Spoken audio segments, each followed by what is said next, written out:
Halo teman-teman investor, ketemu lagi dengan saya Eros Perwita di channel YouTube The Investor. Dan seperti biasa ya, pada awal tahun 2025 ini pasti banyak pertanyaan yang datang ke saya.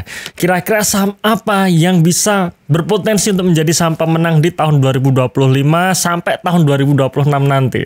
Nah, kita coba spill ya 3 saham yang menurut analisa kami posisi saat ini undervalue dan ada potensi menjadi saham pemenang. Jadi pastikan teman-teman tonton video ini sampai selesai ya.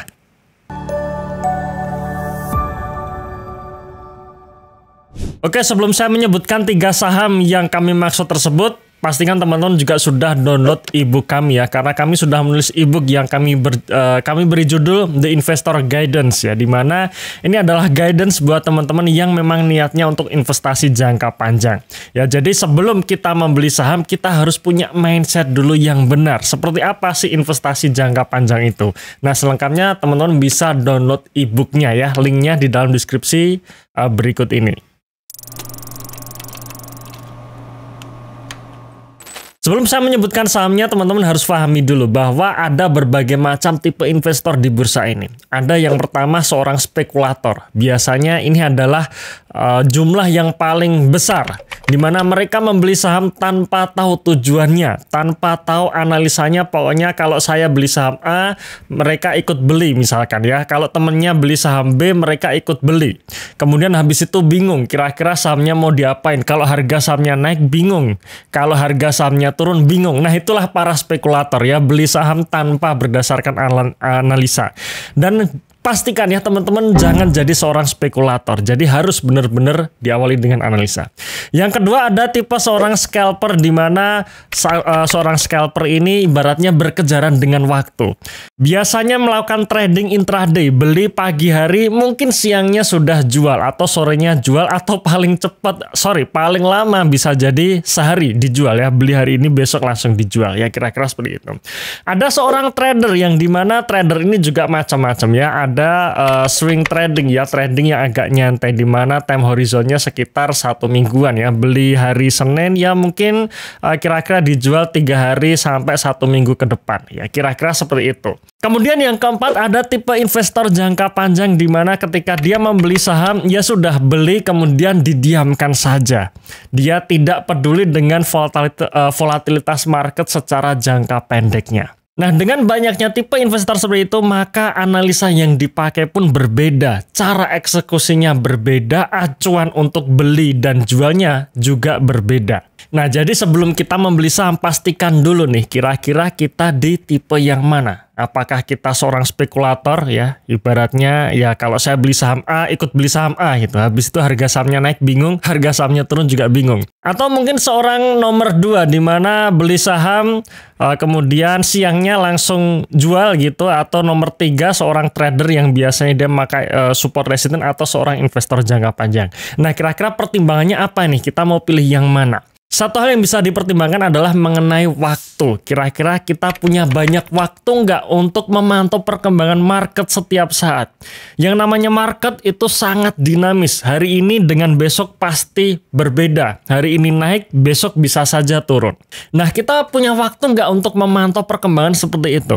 Kalau misalkan kita tidak punya waktu, mungkin karena kita seorang pegawai yang dimana kita ngantor dari pagi sampai sore, atau kita seorang bisnismen yang setiap harinya kita mengurusi klien, sehingga kita tidak sempat untuk update berita ekonomi, kita tidak sempat lihat kurs rupiah sekarang lagi naik atau turun, kita tidak sempat lihat IHSG saat ini naik atau tidak, asing sedang akumulasi atau tidak, maka saya sarankan kita pilih di yang nomor keempat ya, tipe seorang investor jangka panjang.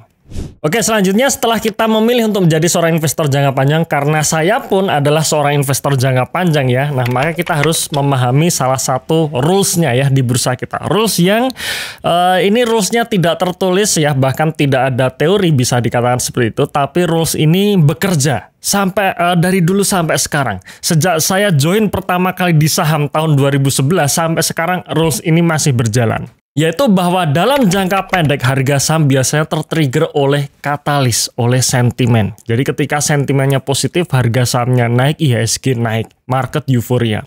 Ketika katalisnya negatif, harga saham turun, IHSG turun, market depresi. Nah, kira-kira seperti itu. Itu rules yang pertama. Kemudian yang kedua adalah pada akhirnya dalam jangka panjang harga saham itu akan kembali ke fundamental aslinya mengikuti kinerjanya. Jadi ketika suatu saham atau suatu emiten kinerjanya selalu tumbuh, ya labanya selalu naik setiap tahun, pertumbuhannya bagus, membagikan dividen yang bagus, maka dalam jangka panjang harga saham itu akan mengikuti alias juga akan naik. Ya, jadi kalau labanya dalam jangka panjang konsisten naik, harga sahamnya biasanya akan mengikuti. Begitu juga sebaliknya, ketika laba perusahaan dalam jangka panjang turun, harga sahamnya pun juga akan mengikuti. Nah, ngomong-ngomong mengenai katalis ya, video yang kemarin kita rilis yang thumbnailnya seperti ini, IHSG gelap, itu adalah salah satu yang saya contohkan sebagai katalis. Jadi ketika katalisnya jelek, tidak ada katalis positif sampai saat ini ya. Ketika kami upload video ini, saya baca-baca berita, kayaknya kok tidak ada katalis positif di bursa kita. Maka kita tidak bisa mengharapkan harga sahamnya atau IHSG ini akan naik untuk jangka pendek ini. Tapi sebagai investor jangka panjang, bukan berarti kita mengosongkan portofolio, kita jual semua saham kita akan nunggu kita melihat perkembangan market setiap harinya sampai marketnya naik baru kita masuk. Nah, caranya tidak seperti itu. Bicara mengenai investasi jangka panjang, maka mindset yang benar adalah kita berusaha ya, kita harus memiliki mindset bahwa kita memiliki perusahaan tersebut, own the company. Dengan kita memiliki mindset bahwa kita memiliki perusahaan tersebut ya, walaupun cuma 100 lot alias 0,00001% mungkin ya dari jumlah saham yang beredar. Tapi kalau kita memiliki mindset yang benar, maka kita akan menikmati prosesnya. Proses bagaimana perusahaan menghasilkan laba. Proses bagaimana perusahaan melakukan ekspansi. Proses bagaimana perusahaan membagikan dividen setiap tahunnya. Proses sampai akhirnya rilis laporan keuangan, kemudian kita melihat kinerja emiten kita naik. Nah, seperti itu, kita akan suka atau kita akan sabar, lebih sabar ketika kita memiliki mindset yang benar. Oke, setelah kita memiliki mindset yang benar, baru kita mencari sahamnya ya. Jadi sebenarnya 3 saham ini sudah ada di dalam ebook The Investor Guidance, yang dimana overview-nya teman-teman bisa baca di situ. Yaitu apa saja, ada SIDO, kemudian PTBA, dan juga BSDE. Dimana sekali lagi overview-nya teman-teman bisa baca di ebook kami yaitu The Investor Guidance.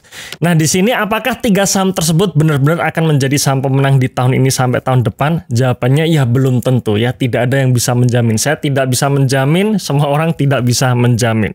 Nah, maka yang kita lakukan setelah kita membeli saham, ya, misalkan ya contohnya saham SIDO tadi, maka tugas kita adalah kita mempelajari bisnisnya. Bagaimana sih bisnis SIDO itu? Bagaimana produknya? Produknya seperti apa? Apakah ada potensi kenaikan harga produk di tahun ini? Apakah revenue-nya naik? Apakah laba bersihnya juga naik? Bagaimana potensi dividennya? Nah, hal-hal seperti itu harus kita pelajari, kemudian kita ikuti. Nanti setelah kira-kira bulan Maret atau April, rilis laporan keuangan kuartal 4 di situ sudah muncul, kita pelajari lagi apakah masih on the track atau tidak. Kalau misalkan masih on the track, ya bagus. Masih layak untuk kita hold, walaupun harga sahamnya nggak naik misalkan. Tapi kalau ternyata kinerja kuartal 4-nya turun, nah kira-kira apa yang harus kita lakukan? Apakah kita masih bisa mentolerir penurunan kinerja tersebut? Masih bisa kita berikan kesempatan di tahun ini untuk memperbaiki kinerjanya atau tidak? Kalau misalkan masih bisa kita tolerir penurunan kinerja tersebut, ya sudah, berarti kita lanjutkan hold untuk kita berikan kesempatan lagi untuk memperbaiki kinerjanya di tahun ini. Tapi misalkan penurunan kinerjanya tidak bisa kita toleransi, ya sudah, kita cut loss dan kita ganti saham yang lainnya.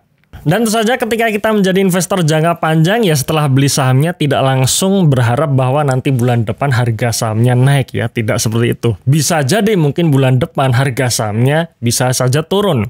Alias kalau misalkan posisi saat ini kita anggap undervalue, ketika bulan depan harga sahamnya makin turun, berarti makin undervalue lagi alias makin murah.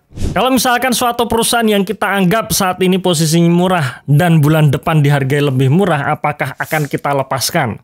Nah, di sini kita kembali lagi ke mindset own the company ya, alias ya contoh misalkan anggap saja kita sedang membeli rumah ya, kita membeli rumah atau kita membeli sebuah bidang tanah yang kosong. Kemudian kita bangun rumah tersebut. Kita meyakini bahwa tanah tersebut berada di lokasi yang strategis.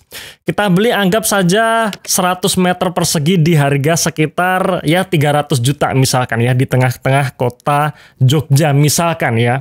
Kemudian kita bangun rumah tersebut akhirnya kira-kira menghabiskan biaya sekitar 500 juta. Jadi total semua belanja kita atau total semua modal kita adalah 800 juta. Kemudian akan kita jual rumah tersebut. Nah, berarti berapa harus kita jual? Ya, anggap saja kita cari margin 20%, berarti harus kita jual di 1 miliar. Alias harga wajarnya misalkan 1 miliar. Kemudian kita pasang promosi di depan rumah tersebut. Ya, dijual rumah 1 miliar, lokasi strategis dan ini sudah murah 1 miliar tersebut misalkan. Lalu tiba-tiba ada orang yang iseng, ya bulan depannya memang belum laku, ada orang yang iseng. 1 miliar saya coba deh telepon. Halo mas, saya mau beli nih rumah ini, cuman saya nggak mau harga 1 miliar, saya maunya 500 juta saja ya, karena 1 miliar buat saya nggak cukup duitnya. Nah sekarang pertanyaannya, jika Anda seorang developer rumah tersebut yang sudah hitung-hitungan bahwa 1 miliar ini adalah harga wajarnya, dan ada orang yang menawar 500 juta, kira-kira mau Anda lepaskan atau tidak? Pastinya kalau Anda berpikir logis bahwa orang ini hanya ngasal nawar ya, syukur-syukur berhadiah ya, dimana 500 juta ini adalah harga yang tidak masuk akal, ya berarti jangan dilepaskan gitu kan ya. Sampai kita tunggu sampai ada orang yang menawar di harga wajar di 1 miliar baru kita lepas. Nah kira-kira konsepnya seperti itu. Nah mungkin 3 saham tersebut tidak akan kita bahas semuanya di satu video ini karena nanti akan terlalu panjang. Ya mungkin beberapa akan kita bahas di video-video berikutnya ya. Jadi pastikan teman-teman untuk selalu mengikuti video dari channel The Investor ini. Oke, terima kasih sudah menonton video ini sampai akhir. Tunggu video kami selanjutnya dan salam passive income.